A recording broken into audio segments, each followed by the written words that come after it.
另外来看这台中雾峰暗坑巷的进程，是因为落大雨传出崩塌的灾情，即马路也未通，当地林荫也当咧大出，农民是真烦恼，才会心血的因为风台来乌有去。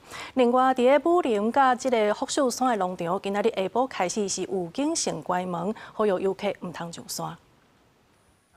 涂骹拢是碧笋，边仔林荫园也是大面积的走山。台中市雾峰区暗溪巷7月底因为连续几落天的大水雨，造成街仔崩起、路断去，即马又有风台要来，农民是真烦恼。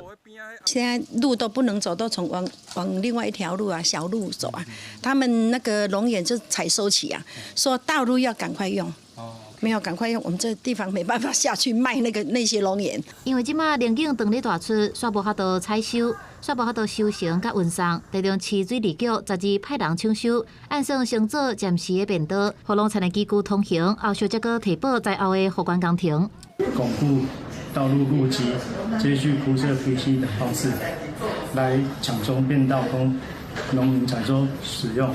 预计在8月17前可以完成变道的抢通。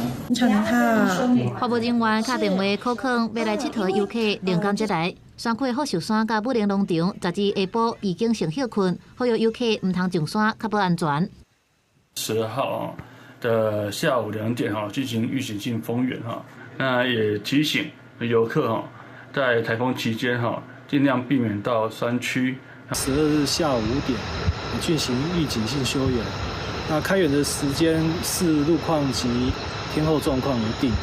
两个农场拢表示，目前通外口的车路是正常通行，但是山区伫风台期间，熬透强风、落大水雨，佫有石头落来等等的风险。会好开园的时间，一看风台过后的天气，佫有车路的状况。另外广告，公司新闻采访报道。